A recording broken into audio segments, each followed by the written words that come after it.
Hello, hello. We are watching a speech from Davos, the World Economic Forum. This was one of the most interesting speeches I've seen in a while coming out of World Economic Forum. So, yeah, let's watch. This is Mark Carney, who is the Prime Minister of Canada. And he had some very interesting things to say. The power of the less power starts First, he spoke in with French, honesty. then he switched to It English. seems that every day we're reminded that we live in an era of great power rivalry, that the rules-based order is fading, that the strong can do what they can and the weak must suffer what they must. And this aphorism of Thucydides is presented as inevitable, as the natural logic of international relations reasserting itself. And faced with this logic, there is a strong tendency for countries to go along to get along, to accommodate, to avoid trouble, to hope that compliance will buy safety. Well, it won't. So what are our options? In 1978, the Czech dissident Václav Havel, later president, wrote an essay called The Power of the Powerless. Largely, his speech was talking about America and what a bully it is, and how every other country is sort of trying to just get along with them and sort of kowtowing to them. And I think the time is over. That was what his speech was about. But the way he spoke about it, it was so effective. That's why I wanted you to see it. It starts with this example. And in it, he asked a simple question: how did the communist system sustain itself? And his answer began with a greengrocer. Every morning, the shopkeeper places a sign in his window: "Workers of the world unite."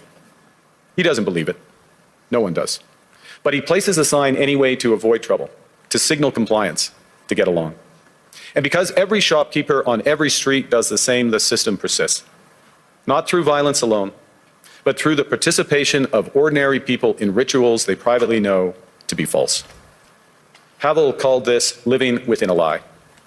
The system's power comes not from its truth, but from everyone's willingness to perform as if it were true. Guys, I cannot. This example was so spot on for so many things. So, you heard what he said. So, it's basically the silent apolitical people in India who choose to keep silent because they don't want to get into trouble. They are being compliant even if they don't believe in what is going on or the larger ideology. This applies so hard to the Sanghi ideology also.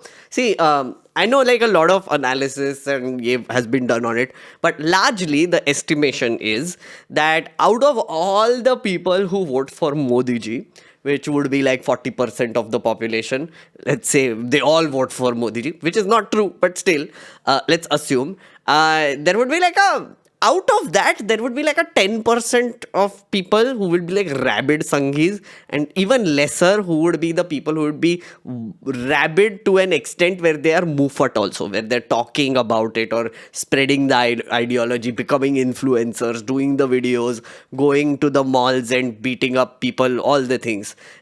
Sliver of population. But the reason why that thrives is because they don't get called out, and ordinary people either ignore the whole thing, they see it, they don't agree with it, but then even then they are like, ha matlab, I don't want to get into trouble, and then they put a Jai Shri Ram flag outside their shop. This happens everywhere now. Just notice how this happens everywhere. And he's so right. That's such an accurate example for how authoritarianism and essentially radical ideologies thrive. And its fragility comes from the same source. When even one person stops performing, when the greengrocer removes his sign, the illusion begins to crack.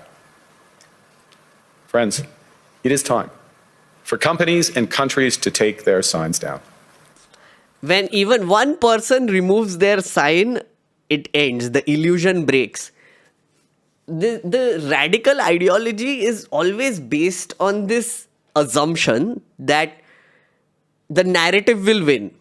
So, for example, if I am someone who is saying openly that I am against the RSS and the Sanghi ideology and what BJP stands for.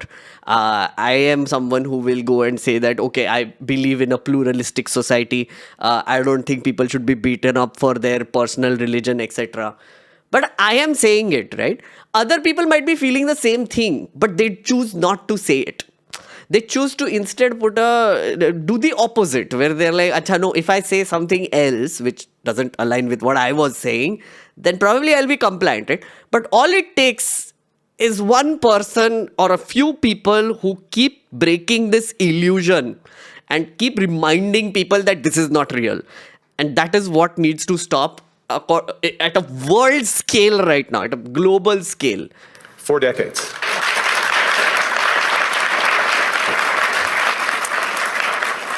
For decades, countries like Canada prospered under what we called the rules-based international order. We joined its institutions, we praised its principles, we benefited from its predictability. And because of that, we could pursue values-based foreign policies under its protection. We knew the story of the international rules-based order was partially false, that the strongest would exempt themselves when convenient, that trade rules were enforced asymmetrically. And we knew that international law applied with varying rigor depending on the identity of the accused or the victim. This fiction was useful. And American hegemony in particular helped provide public goods, open sea lanes, a stable financial system, collective security, and support for frameworks for resolving disputes. So we placed the sign in the window. We participated in the rituals. And we largely avoided calling out the gaps between rhetoric and reality. This part. So important what he's saying, right? When it comes to global world order, right? This actually applies to the United Nations also, right? There was this assumption until a decade ago or so that, let's say, there are superpowers like America and China and India is a rising superpower, whatever. But there was this pretense always kept up, right? That, oh, no, all countries actually want to get along because they want to trade with each other and they want to, prosper together. Just generally. People were like, no, we don't need to do wars. We will instead do trade, right? We will compete like a free market, like a global free market, whatever. But it was a very useful fiction. So what he's saying from Canada's perspective is that they also put up a sign saying, okay, fine, we are participating in this because it is mutually beneficial to everyone. And America had provided a forum for everybody to get along, to cooperate, to form trade agreements, to do all sorts of things. But now that's over. So over. And again, it was fiction. It was a useful fiction, as he says, right? Because everybody sort of assumed that this is how international law works. Everybody knew it is a giant farce, that America is the one who is calling the shots and everybody else will be unequal that way. But everybody was like, okay, as long as this farce is not hurting us and we are benefiting somehow, we are okay with this. We are okay with this world order. But now that's over. Bargain no longer works. Let me be direct. We are in the midst of a rupture, not a transition. Over the past 2 decades, a series of crises in finance, health, energy, and geopolitics have laid bare the risks of extreme global integration. But more recently, great powers have begun using economic integration as weapons. Tariffs as leverage, financial infrastructure as coercion, supply chains as vulnerabilities to be exploited. You cannot live within the lie of mutual benefit through integration when integration becomes the source of your subordination. This is so important what he said, right? So the assumption again was that, oh, we will trade with each other, there'll be global integration, we will share things and global world order and humanity should advance together on all the things. But what happened is that that meant that some countries became dependent on other countries for certain goods. Right. So because it's a global supply chain, right, which is like, oh, India is buying, like, for example, oil from Russia right now. Then because we are dependent on Russia for a certain amount of oil, it actually gives them blackmail power. But nobody did anything about it per se, like, because they're like, oh, so sure, India is buying oil from us, but we can also buy something from them, or there can be like a triangular arrangement between certain countries. So it's like a mutually beneficial system that is going around. And because US was the strongest player in this trade system, because of dollar also, like basically petrodollars also, then everybody was like, okay, as long as US is doing okay, I mean, like, their currency is strong and we are all accepting this farce of a dollar, everything is okay. But what happened is that now Trump has sort of figured out मतलब वो कर ही रहा है, that this supply chain, this trade can be used for blackmail. Because we were so used to the other countries for other products, and that country was also used to getting products from another country, and we were used to getting selling products to that country, the triangle is breaking. So now US is coming in and saying that, listen, if you get oil from Russia, we will put tariffs on you, which is India.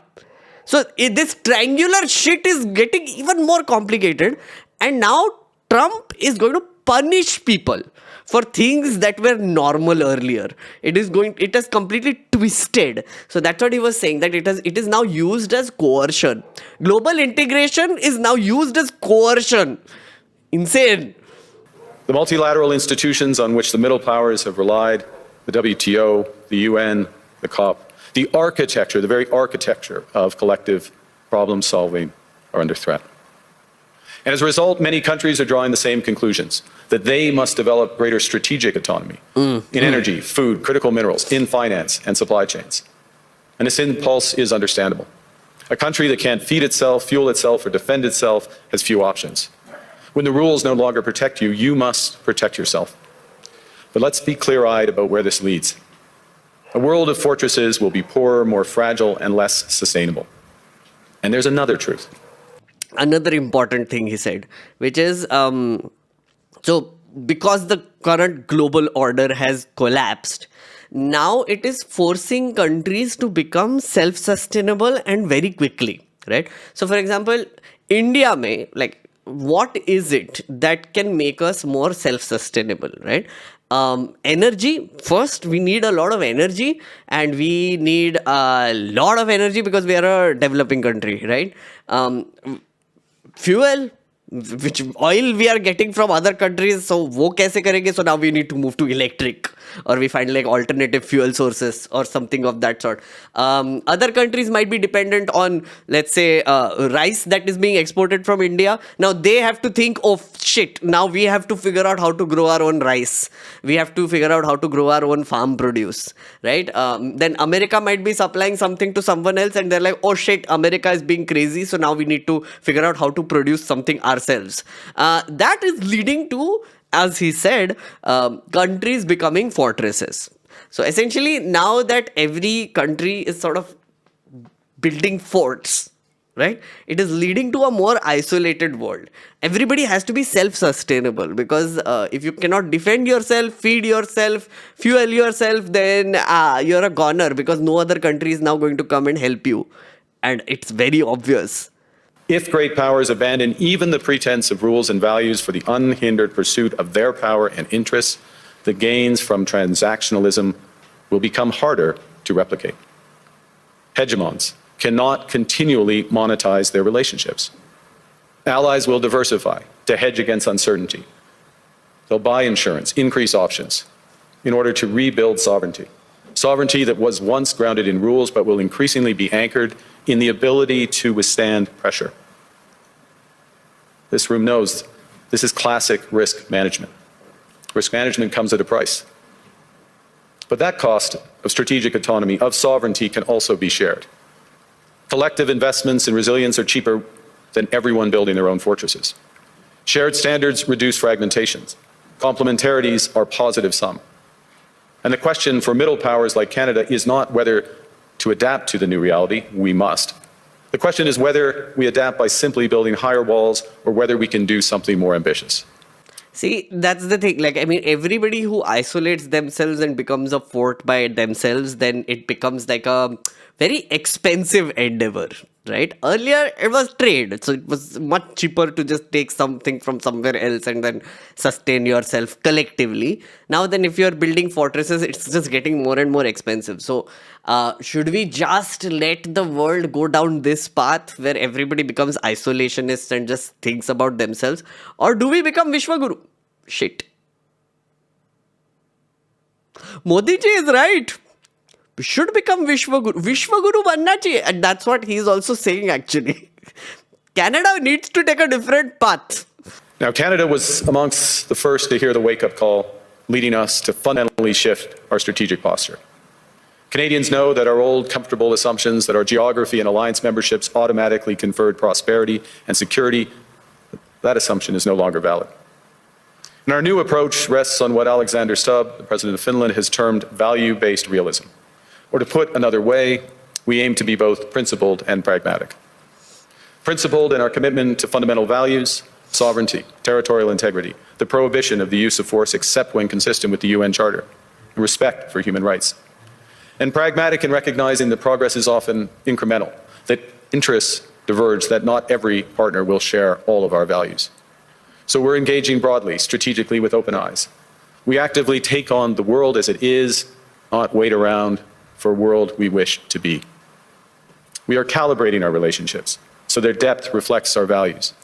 This is interesting. What he's essentially saying is that instead of becoming isolationists, they need to find other countries, other than America, of course, which they share values with. Now, it's a bit of a abstract thing, honestly speaking, when they talk about a value-based system, but it is also very important. For example, Canada will find like a value-based system match with, let's say, some European countries, also because French, Canadian, all the things, right? They might find like a mutually beneficial relationship with even, let's say, a South Africa. For reasons, or they will find a mutual beneficial relationship or value-based system now with India also, because so many Indians live in Canada. So there are like some value changes that have happened there also. But unfortunately, what is happening now is that if you take the Canada route, which is, we will find like matching values with other countries and we will form trade relationships and deep trade relationships based on that. I don't think anybody will relate to India in this situation, honestly speaking, like other than, let's say, our immediate neighbors like Bangladesh, Pakistan, Sri Lanka, or Nepal. I don't think any other country will find any sort of shared values anymore, because the value system in India at the very core is very different now than it was 10 years ago, right? Earlier, we used to still be like, oh, at least we used to pretend that pluralism, like, we'll all get along together. At least we used to pretend, right? Now we know it was all a pretense, right? But because it worked, because everybody believed in it. Everybody believed in that lie. That was our value system, or that was our collective value system. Now our collective value system is very different. It has fundamentally changed over the last decade. Who do we find a value match with? Who? Israel. Though it's worth thinking about.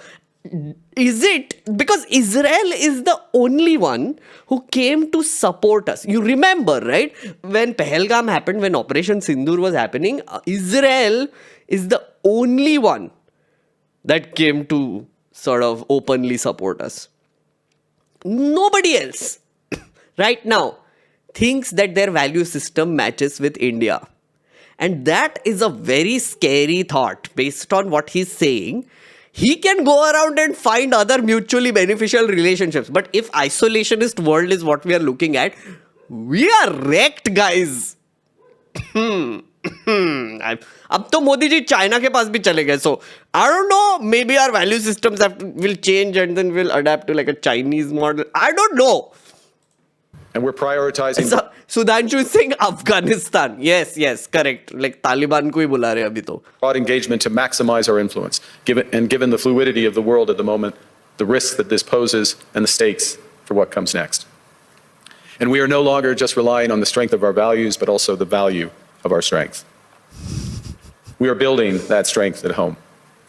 Since my government took office, we have cut taxes. I'm sorry, but that was such a ChatGPT statement, wasn't it? And we are no longer just relying on the strength of our values, but also the value of our strength. Yeah. We are building that strength at home. Since my government took office, we have cut taxes on incomes, on capital gains and business investment. We have removed all federal barriers to interprovincial trade. We are fast-tracking $1 trillion of investments in energy, AI, critical minerals, new trade corridors, and beyond. We're doubling our defense spending by the end of this decade, and we're doing so in ways that build our domestic industries. And we are rapidly diversifying abroad. We've agreed a comprehensive strategic partnership with the EU, including joining SAFE, the European Defense Procurement Arrangements. We have signed 12 other trade and security deals on 4 continents in 6 months. The past few days, we've concluded new strategic partnerships with China and Qatar. We're negotiating free trade pacts with India, ASEAN, Thailand, Philippines, and Mercosur. Canada and India. See, told you. Value match, India. थोड़ा सा तो होने वाला है. Thank you, diaspora. We're doing something else. To help solve global problems, we're pursuing variable geometry. In other words, different coalitions for different issues based on common values and interests.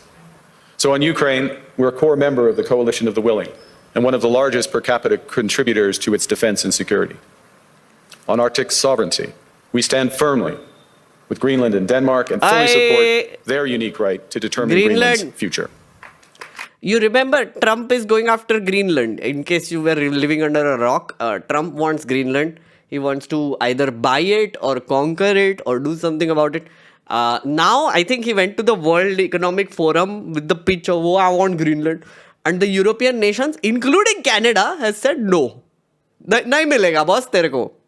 Chup raho. And then now Trump has chickened out. Trump always chickens out. Taco. So he's now he's doing backpedaling now, which is like, oh, there was a semblance of a deal maybe that we got into, like something weird. But Greenland, and he called Greenland Iceland 4-5 times. So he's losing it. He also was like, oh, paper clip ki wajah se mera finger gir jayega. No, seriously, he did. So anyway.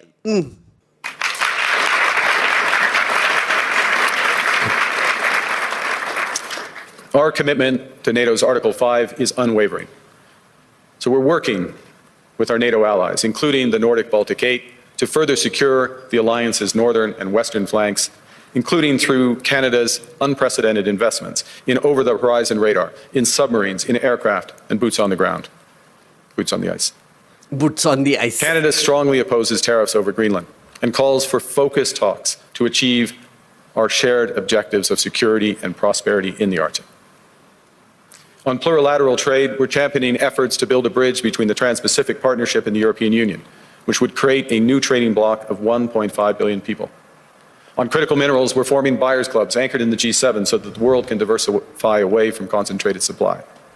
And on AI, we're cooperating with like-minded democracies to ensure that we won't ultimately be forced to choose between hegemons and hyperscalers. This is not naive multilateralism, nor is it relying on their institutions. It's building coalitions that work, issues by issue, with partners who share enough common ground to act together. See, this is important, right? But it also makes things more complicated if you think about it, right? So essentially, most of the forums in the world have collapsed, right? United Nations, like everything. I don't know how effective the World Economic Forum also is, to be honest, because I will tell you later also, like our people, like our chief ministers are going there and meeting Indians and signing deals with Indians only. What? Why? So basically, World Economic Forum, in case you don't know, this thing that happens in Davos, it happens in a very rich skiing resort town in Switzerland. And a lot of rich people with like their private planes show up there to meet like world leaders and crack deals. So it's like this one giant forum where they pretend to say something, but in the background, they do something else. That's basically the World Economic Forum, okay?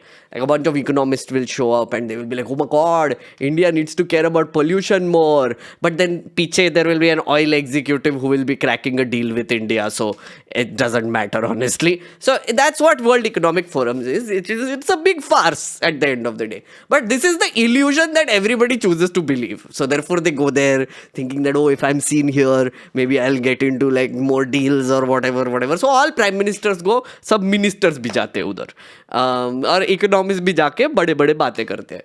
The thing is, forums like these have collapsed long time ago. I think this is still effective because it's about money and economy and that knows no, like sort of territories, I guess. But anyway, it's about free market capitalism either. But mostly all human rights organizations that used to be active earlier and ensure cooperation between countries to solve world problems have kind of collapsed. They're not that effective anymore. And one of the reasons is because of America's changing stance. NATO is one of them, others also there.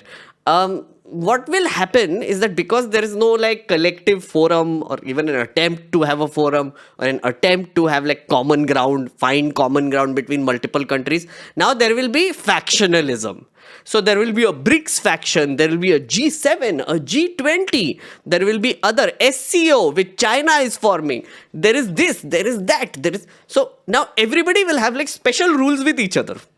So India will have a special rule with Russia, and Russia will have a special rule with China, and China will have a special rule with India in result, and none of them match. So it's like, it's going to get it's already very complicated. And what I like about this speech is that he's just saying it. He's just like, Sun le, this is what is happening, just look at it, please. And I find that so refreshing. And that is why I wanted you to see this speech, because between his, like complicated as sometimes language, I feel like, yeah, finally, someone is looking at the world and saying, oh my God, fuck all ho raha hai guys, shit, kya ho raha hai yahan pe, dekho. And that's what he's doing, which I like. Always appreciate. This will be the vast majority of nations. What it's doing is creating a dense web of connections across trade, investment, culture, on which we can draw for future challenges and opportunities. Argue the middle powers must act together, because if we're not at the table, we're on the menu. But I'd also say that great powers can afford for now to go it alone. They have the market size, the military capacity, and the leverage to dictate terms. Middle powers do not. But when we only negotiate bilaterally with a hegemon, we negotiate from weakness. We accept what's offered. We compete with each other to be the most accommodating. This is not sovereignty. It's the performance of sovereignty while accepting subordination. Important. In a world of great power rivalry, the countries in between have a choice: compete with each other for favor, or to combine to create a third path with impact. We shouldn't allow... It's interesting, right? And I feel like this also like describes our sort of approach with America a little bit, what he just said. So America is a bully.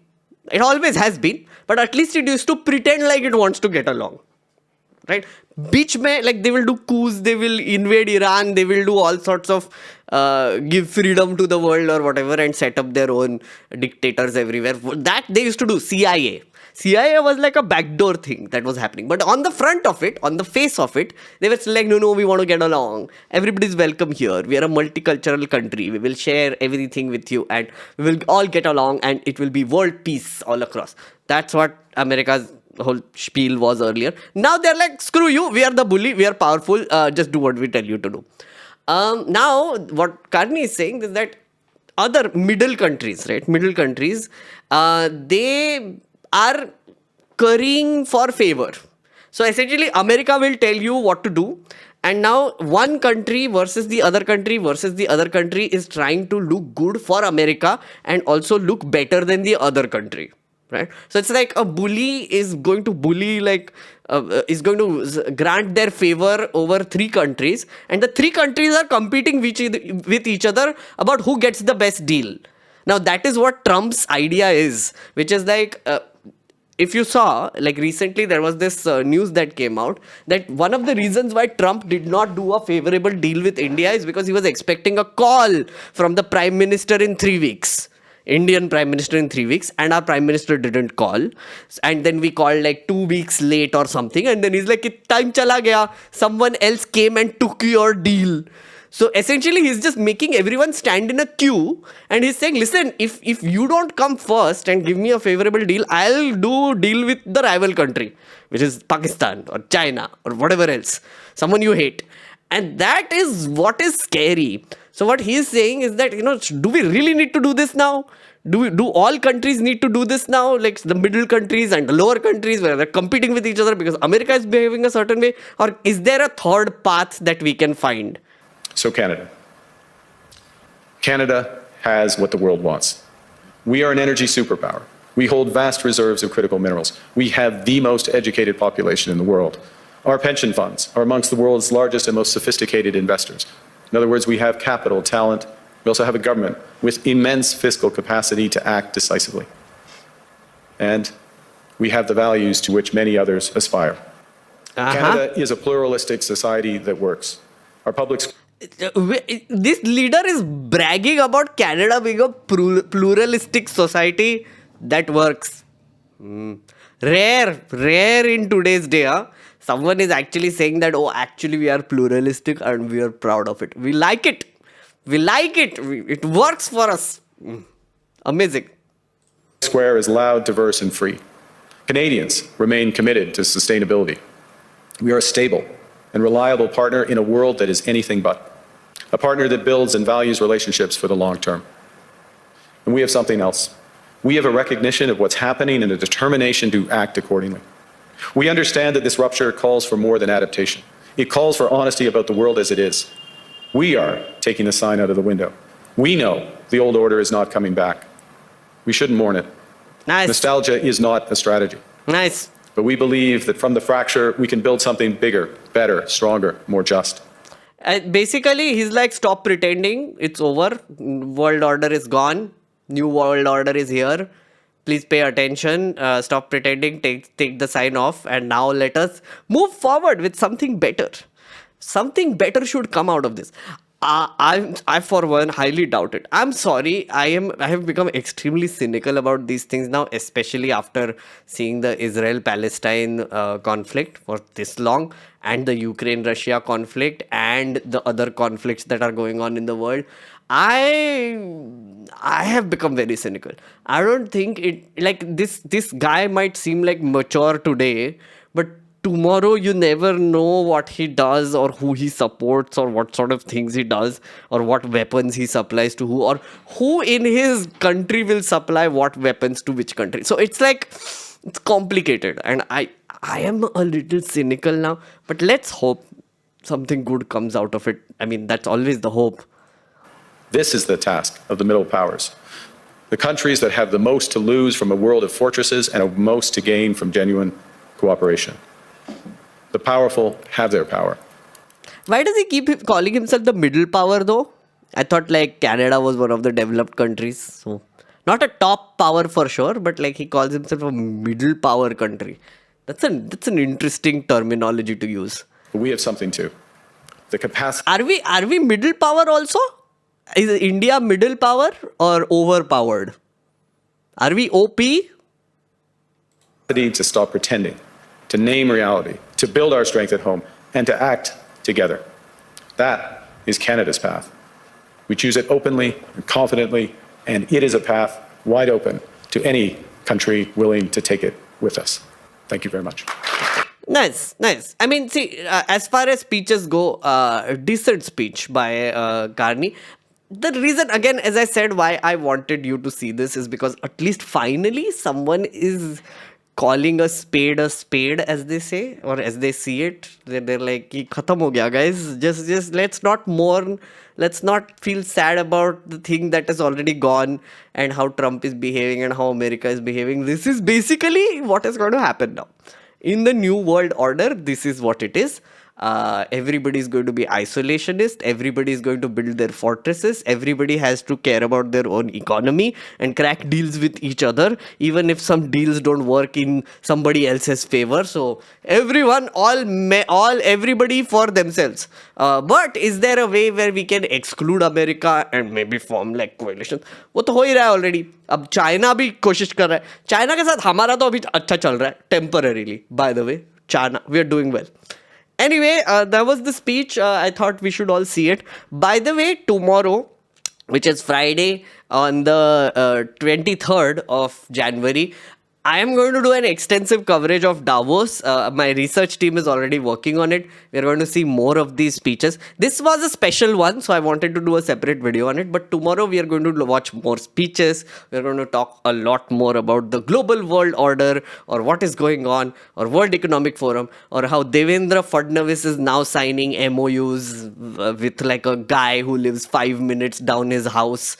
We are going to talk about all of that. So yeah, tomorrow, Friday, 9 p.m, Political Therapy Show will be about the new world order. Where are we going? Where is the world going? Should we all just give up? Is the world burning? Yes, it is. But should we all give up? Maybe not. Maybe yes.